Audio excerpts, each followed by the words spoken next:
বলছি।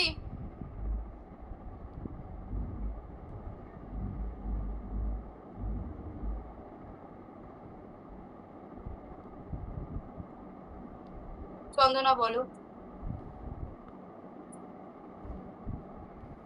এর মধ্যে আমরা কি কি দেখা পড়বো, কি কি এর টপিকের মধ্যে আমরা কি কি কভার করবো? দেখো, ইন্ট্রোডাকশন রয়েছে, ভূমিকা রয়েছে। নেহা বলো। যেটা কি মেনশন করা আছে? আইডি? হুম, হ্যাঁ, আইডি মেনশন আছে। আইডি মেনশন না থাকলে আমি বলবো, ওকে? ওপর থেকে ঠিক। চেক করে নেবে, ওকে? দেখবে তোমাদের নামের পাশে আইডি দেখা গেলে নিশ্চয়ই আইডি দেখা যাচ্ছে। বলো। ম্যাডাম বলছি আমার একটা অ্যাসাইনমেন্ট গুলো জমা দেওয়া হয়নি, আজকে সব করা করে দিলে জমা দিলে হবে? হ্যাঁ, জমা দিয়ে দেবে, কিন্তু আলাদা ভাবে দেবে। একটা আলাদাভাবে টপিকের দেবো? অ্যাসাইনমেন্ট একবার দেবে, বা সেকেন্ডটা দেবে, হ্যাঁ। একসঙ্গে দেবে না, ওকে? ঠিক আছে। হ্যালো, দেখো এখান থেকে আমরা কি কি টপিকের মধ্যে কি কি আমরা পড়বো। দেখো, ইন্ট্রোডাকশন পড়বো। ইন্ট্রোডাকশন মানে কি, ভূমিকা রয়েছে। Meaning and definition of stress, মানে আমাদের চাপ রয়েছে, ট্রেস এবং ওর অর্থ বা সংজ্ঞা, সেটা আমরা পড়বো। টাইপ অফ ট্রেস পড়বো, মানসিক চাপের ধারণা মানে ধরন পড়বো আমরা, যে মানসিক চাপের ধরন কি কি রয়েছে। ট্রেস ইজ নিডেড পড়বো, মানে ট্রেস প্রয়োজন কি রয়েছে। পোটেনশিয়াল সিস্টেম অফ, ওকে, মানসিক চাপের সম্ভাব্য লক্ষ্য কি রয়েছে। রান আউট পড়বো, প্রসেস অফ রান আউট পড়বো, okay? Result of run out পড়বো, এগুলো পড়বো, okay? Influencer of test, dealing with TET before 20 test management tips রয়েছে, সেটা আমরা পড়বো। 20টা যে আমাদের চাপের প্রভাবের তার রয়েছে, সেটা আমরা পড়বো, ওকে? রিকপিচুলেশন পড়বো, কোশ্চেন অ্যান্সার পড়বো। তো চলো কি কি পড়বো দেখো। ফার্স্ট আমাদের কি রয়েছে, ইন্ট্রোডাকশন রয়েছে। ইন্ট্রোডাকশন মানে কি, ভূমিকা। এখানে কি বলছে দেখো, ভূমিকাতে what happens when who continue running the can at both and with rich physical and existed just like the candle itself with risk burning. এখানে কি বলছে, আমরা যখন শরীরের এবং মানসিক অবসাদ না পৌঁছানো পর্যন্ত উভয় প্রান্তে কি থাকে, মোমবাতির মতো জ্বলে। তখন কি ঘটে, মোমবাতির মতো আমরা কি নিজেদেরকে পুড়িয়ে ফেলার ঝুঁকি। যখন কি আমাদের মধ্যে মানসিক একটা চাপ থাকে, স্ট্রেস থাকে, তখন কি আমরা মোমবাতির মতো নিজেদেরকে পুড়িয়ে ফেলি না? সেরকম ভাবে মোমবাতি যেমন পুড়ে একটা গলে যায়, সেরকম ভাবে আমরা কি করি, নিজেদেরকে একটা পুড়িয়ে ফেলি। Stress has become one of the most serious health issue of the 20 and world. এখানে কি বলছে দেখো, স্ট্রেস বা চাপ 20 শতকের সবচেয়ে গুরুত্বপূর্ণ স্বাস্থ্য সমস্যা এবং বিশ্বব্যাপী মহামারী হয়ে উঠেছে।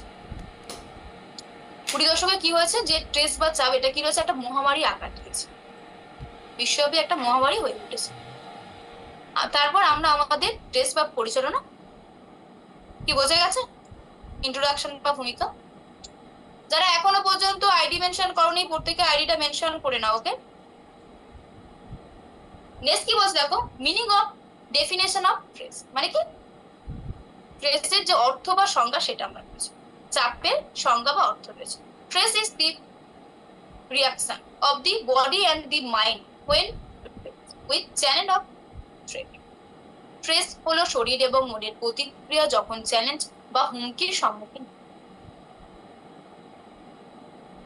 Stress arises in any situation or some according in an individual and party, which is possible by the individual to be treated এবং ওয়েলবিং এন্ড হেলদি ফান।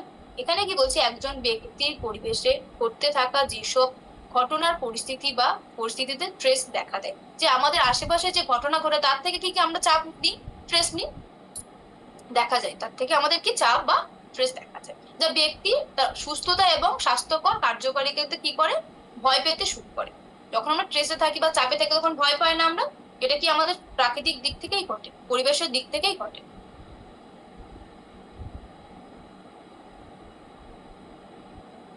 কি বোঝা গেছে?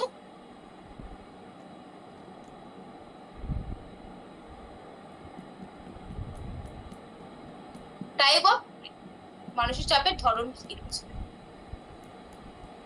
অ্যান্ড্রয়েড ব্লু ডয়েট বলো, আনমিউট করো। ফার্স্ট আনমিউট করো, দেখো unmute option যাচ্ছে, face দেখাও, পুরো কালো হয়ে আছে, ফেস দেখাও, ফেস দেখাও, আনমিউট করো, দেখো আনমিউট অপশন যাচ্ছে তোমার কাছে, আনমিউট অপশন যাচ্ছে, ফেস দেখাও, অ্যান্ড্রয়েড ব্লু ডয়েট, ফেস দেখাও, আনমিউট করো, ফেস দেখাও, আনমিউট অপশন যাচ্ছে কি যাচ্ছে না সেটা আমাকে বলো। দেখো তোমার কাছে আনমিউট অপশন যাচ্ছে, ওখানে জাস্ট ক্লিক করো, আনমিউট হয়ে যাবে। অ্যান্ড্রয়েড ব্লু ডয়েট 49596444 যে হ্যান্ড রাইজ করেছো, দেখো হ্যান্ড রাইজ করে আছে, আনমিউট করছে না, ক্লাসের অযথা সময় নষ্ট করছে। তুমি ক্যামেরাটা অন করো, প্রপার ফেস দেখাও, ফেস দেখাও নিজে। পজিটিভ মানে এখানে কি বলছে দেখো, পজিটিভ ট্রেস, এখানে কি বলছে দেখো, not only stress in bad, you it can pivot as stimulus to growth and develop. It is challenge and variety. It is the price of life for what moving. এখানে কি বলছে দেখো, যে আমাদের যে ট্রেস বা চাপটা শুধুমাত্র যে খারাপের জন্য হয় তা নয়, কিন্তু সমস্ত ট্রেস বা চাপ কি খারাপ নয়, এটিতে বৃদ্ধি এবং বিকাশের বিকাশের সম্ভব ট্রেস খারাপ নয়, এটিতে বৃদ্ধি এবং বিকাশের উদ্দীপনা হিসেবে দেখাও যেতে পারে। শুধু যে আমরা চাপ নিলে সেটা শুধু খারাপের জন্য এটা কিন্তু হয় তা নয়, ব্যাটের জন্য হয়, মানে খারাপের জন্য হয় তা না, আমাদের কিন্তু যে চাপ নিই যাতে কোনো বৃদ্ধি বা বিকাশ আমাদের বাড়ে, এটা চ্যালেঞ্জ এবং বৈচিত্র্য জীবনের। কি বোঝা গেছে? যে শুধু আমরা যেটা খারাপের জন্য হয় তা না, আমাদের নিজস্ব যে কিছু চাপ আমাদেরকে নিতে হবে আমাদের বৃদ্ধি এবং বিকাশের জন্য। একদম তুমি স্ট্রেসফুল থাকো সেরকম তো হয় না, তোমাকে তো চাপ নিতেই হবে না, একদম চাপ মুক্ত থাকবে সেরকম তো হয় না। না, negative stress exist where there is a balance between demand and our ability to. এখানে কি বলছে, যেখানে চাহিদা এবং চাহিদাগুলির পূরণ করা আমাদের ক্ষমতার মধ্যে একটি অনুভব ভারসাম্যহীনতা রয়েছে সেখানে বিদ্যমান। Events that disturb life and require some form of active to. এখানে কি বলছে, অর্থাৎ এমন ঘটনা বা জীবনের ব্যাহত করে এবং সমাধানের জন্য কিছু ধরনের পদক্ষেপের প্রয়োজন রয়েছে। Every day will all experience Minar in our life work and home responsibility. প্রতিদিন আমরা কি সবাই আমাদের জীবনে ছোটখাটো চাপ অনুভব করে থাকি, কাজের হোক আর বাড়িতে দায়িত্বই হোক, দুটো ক্ষেত্রে কি সেটা তোমার হতে পারে, তোমার ওয়ার্কের ক্ষেত্রে মানে কাজের ক্ষেত্রে বা বাড়ির দায়িত্বের ক্ষেত্রে প্রতিদিনই কি আমরা কিছু না কিছু চাপের মধ্যেই থাকি। কি বোঝা গেছে? স্লাইডটা বুঝতে পেরেছো? বলো মাধুরী। ম্যাম বলছি নেগেটিভ স্ট্রেসটা একটু বুঝিয়ে দিন না। তোমার কথা শোনা যাচ্ছে না, যদি হেডফোন কানেক্ট থাকে হেডফোনটাকে ডিসকানেক্ট করো। না, হেডফোন কানেক্ট নেই ম্যাম। ওকে বলো। বলছি ম্যাম ওই পজিটিভ স্ট্রেসটা বুঝতে পেরেছি, নেগেটিভ স্ট্রেসটা যে ওইটা একটুখানি প্রথমেটা একটু বলে দিন না। নেগেটিভটা বুঝতে পারো তাই তো? হ্যাঁ। মিউট করো। দেখো, যেখানে চাহিদা এবং চাহিদাগুলো পূরণ করা আমাদের ক্ষমতার মধ্যে একটি অন্তর্ভুক্ত ভারসাম্য, মানে আমাদের কি চাহিদা পূরণ করা, নিজেদের বলো বা পরিবারের দায়িত্ব বলো, সেই চাহিদাগুলো কি আমাদের পূরণ করা আমাদের কি ভারসাম্য একটা দায়িত্বের মধ্যে রয়েছে, সেগুলো কি বিদ্যমান, খুবই গুরুত্বপূর্ণ। আমাকে চাহিদা পূরণ করতেই হবে, সেটা পরিবারের হোক আর নিজের হোক, চাহিদা আমাদেরকে পূরণ করতেই হবে। আমাদের যে ঘটনা যেগুলো ঘটে না জীবনে, সমাধানের জন্য কিছু ধরনের পদক্ষেপ আমার প্রয়োজন রয়েছে, চাপের মধ্যে থেকে আমরা সেই পদক্ষেপগুলো নেব। আমাদের যে চাপ দেয় অনেক সময় কি আমরা পরিবারের থেকেও চাপে থাকি কোনো কিছুতে, তাই না? সেই চাপের যেগুলো রয়েছে সেগুলো আমাদেরকে কি করতে, সেগুলো আমাদেরকে পদক্ষেপের প্রয়োজন রয়েছে। এবং প্রতিদিন আমরা কি সবাই বিভিন্ন চাপে থাকি, সেটা নেগেটিভ দিক হতে পারে, পজিটিভ দিক হতে পারে, বিভিন্ন দিকে কাজে থাকি, সেটা কাজের ক্ষেত্রে হতে পারে বা পরিবারের দায়িত্ব নিতে গিয়ে হতে পারে, সেটা কি আমরা প্রতিনিয়ত আমরা একটা চাপের মধ্যেই থাকি। কি বোঝা গেছে?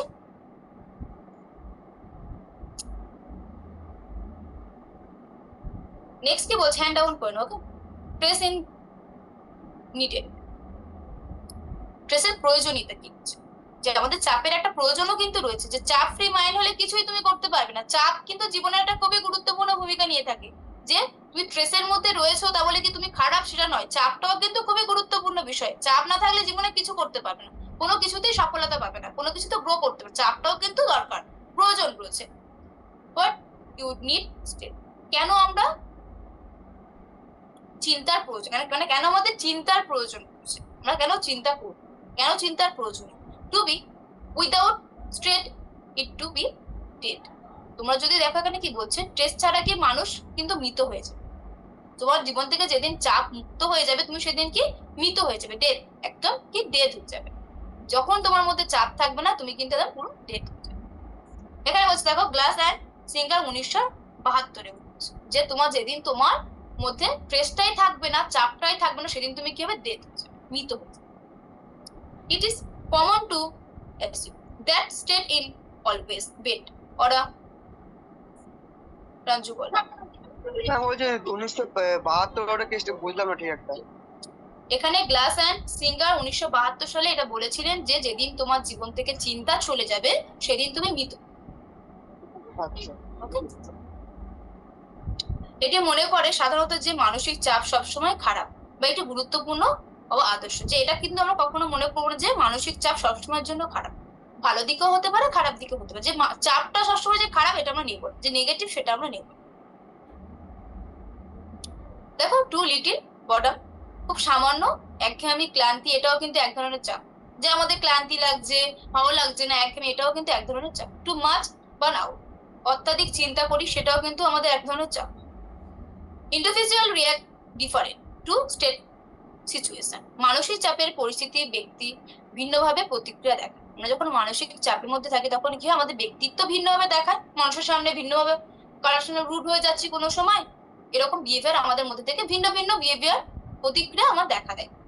State process on situation, state response. এখানে কি বলছে দেখো, চাপ বা চিন্তা যে পরিস্থিতির মধ্যেই আছি সেটা উপলব্ধ করছে, মানে চাপে মানে আমরা কি করছি, যে আমাদের মধ্যে স্ট্রেস রয়েছে তার প্রতিক্রিয়া দেয়, যে কোনো উভয়ের ক্ষেত্রে দিবেন। আসলে এটা বুঝলাম না, অ্যারো চিহ্ন দিয়ে যেটা লেখা রয়েছে এখানে কি দিয়েছে, অ্যারো চিহ্ন দিয়ে দেখো স্ট্রেস মানে কি চাপ বা চিন্তা, তারপরে কি দিয়েছে দেখো পাসেস, জাস্ট ধরো পারসেপশন অফ সিচুয়েশন, মানে যে পরিস্থিতির মধ্যে আমরা থাকি সেটা উপলব্ধ। আমরা যখন চাপের মধ্যে থাকি বা স্ট্রেসের মধ্যে থাকি আমাদের মধ্যে যে পরিস্থিতি থাকে সেই পরিস্থিতি আমরা থাকি উপলব্ধ থাকি, নাকি অন্য পরিস্থিতিও যায়? আমরা যে না, পরিস্থিতির মধ্যে আছি সেটার উপলব্ধই রয়েছে। নেক্সট দেখো স্ট্রেস রেসপন্স, আমরা যে পরিস্থিতি থাকি সেরকম আমরা রেসপন্স করি, প্রতিক্রিয়া দেখায়। কি বোঝা গেছে অ্যারো দিয়ে? ফার্স্ট তোমার মধ্যে চিন্তা থাকলেই তবে তুমি যে পরিস্থিতিতে থাকবে সেই পরিস্থিতি উপলব্ধ করতে পারবে, এবং তার থেকে তোমার কি যে রেসপন্সটা বেরোবে, যে প্রতিক্রিয়াটা বেরোবে, সেটা তো চাপের মধ্যে থেকেই বেরোবে। সেটার জন্য অ্যারো দিয়ে দিয়েছি। কি বোঝা গেছে? ফার্স্ট তোমার এই যে দুটোর মূলে কে আছে, চাপ রয়েছে, চিন্তা রয়েছে, তারপরেই তোমার প্রতিক্রিয়া বাইরে আসছে। কি বোঝা গেছে? প্রত্যেকটা স্লাইড বুঝতে পেরেছো? সিমটম অফ মানসিক চাপের লক্ষণ কি রয়েছে? স্পিচুরাল, জাস্ট ধরো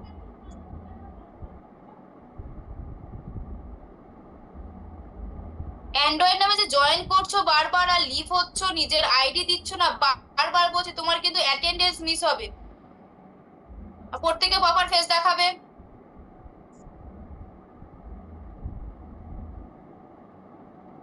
নেক্সট কি বলছে দেখো, ফার্স্ট কি রয়েছে, স্পিরিচুয়াল সিম্পটম, অত্যাধিক লক্ষণ, মানে আমাদেরকে নিজেদেরকে, মানে আমাকে নিজেকে কিছু করতে হবে বা বিকাশের ইচ্ছা, আমাকে কিছু করতে হবে বা নিজেকে কিছু করতে হবে তার যে ইচ্ছা বা বিকাশের ইচ্ছা। ফিজিক্যাল সিম্পটম, শারীরিক লক্ষণ, অসুস্থতা থাকলে তখন আমাদের কি করতে হবে, চিন্তা। যখন আমরা কি থাকবো, অসুস্থ থাকবো, তখন আমাদের চিন্তা থাকবে। যখন আমরা অসুস্থ থাকি তখন কিন্তু আমাদের মাথায় কোনো চিন্তা থাকে কি? যখন সুস্থ থাকি তখন কিন্তু চিন্তা থাকে। যখন আমরা ফিজিক্যাল সিমটম কি দেখায়, যখন আমরা অসুস্থ থাকি তখন কিন্তু আমাদের মাথায় অত চিন্তা থাকে, যতটা আমরা নর্মাল ভাবে সুস্থ থাকি তখন কিন্তু অতটা চিন্তা থাকে না। ওকে,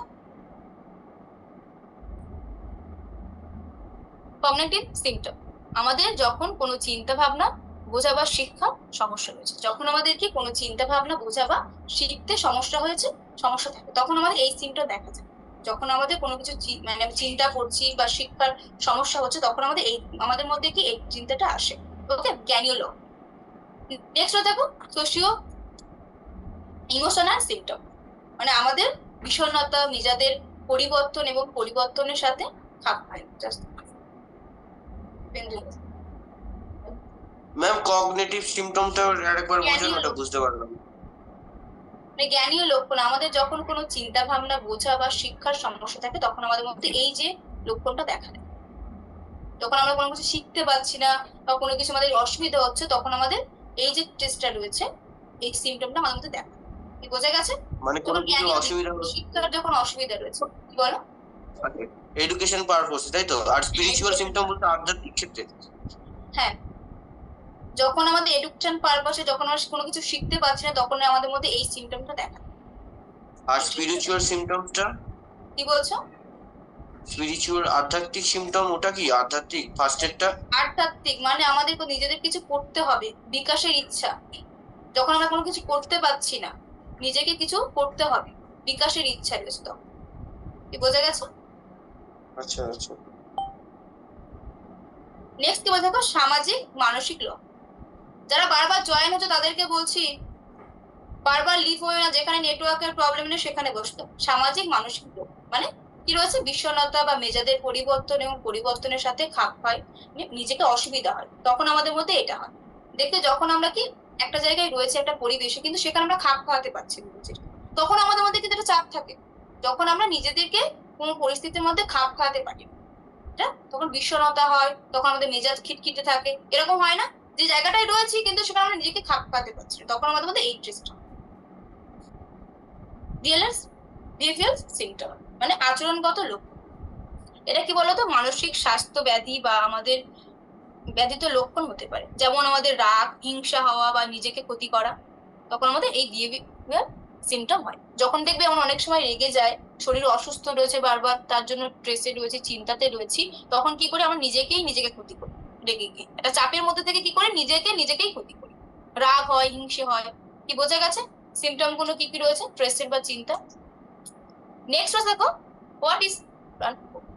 প্রাণ মানে কি? পুরা state of emotional, mental and physical excess that result from continuous exposure to high state.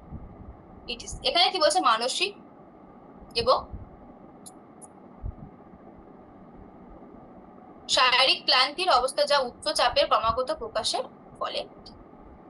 A progressive disorder in which that affected person may become ill. বারবার লিভ হচ্ছে, জয়েন হচ্ছে কেন? এখানে কি বলছে, একটি ব্যাধিত যাতে আক্রমণ বা ব্যক্তির জীবনের সকল স্তর থেকে বিচ্ছিন্ন হতে পারে। ইজি ওয়ার্ক, সোশ্যাল নেটওয়ার্ক, যেমন আমাদের কাজ, সামাজিক অবস্থা। এটি ব্যাধিত যাতে আমাদের আক্রমণ ব্যক্তিগত জীবনের সকল স্তরে হতে পারে। সেটা হতে পারে আমাদের ব্যক্তিগতভাবে, আমাদের কাজ বা সামাজিক অবস্থায় হতে পারে। Caused by straight up for periods of time without interruption, কোনো বাধা ছাড়াই দীর্ঘ সময়ের জন্য অসুস্থ থাকার কারণে করতে পারে। আমরা নিজেদেরকে কখন পুড়িয়ে ফেলি, যখন আমরা দীর্ঘদিন ধরে কি অসুস্থ রয়েছি, ঠিক হচ্ছি না, অসুস্থ আছি তো আছি, কোনো ইমপ্রুভমেন্ট মানে কোনো ইমপ্রুভ হচ্ছে না, সুস্থ, তখন কি আমরা নিজেকে পুড়িয়ে ফেলি না? যে মনে করি যে আমরা আর নিশ্চয়ই ঠিক, একটা চিন্তার মধ্যে আমরা ঢুকে যাই যে কখনো হয়তো আমরা ঠিক হতে পারবো না, কখনো সুস্থ হতে পারবো, যখন দীর্ঘদিন ধরে কি আমরা অসুস্থ থাকি। যেমন ধরো আমাদের যে কাজকর্ম বা আমাদের যে ওয়ার্কের ক্ষেত্রে বা সামাজিক যে দিক থেকে অনেক সময় আমরা অনেক চাপের মধ্যে থাকি না, তখনও কিন্তু আমরা নিজেদেরকে পুড়িয়ে ফেলি। Characterized by emotional exit, a sense of deeper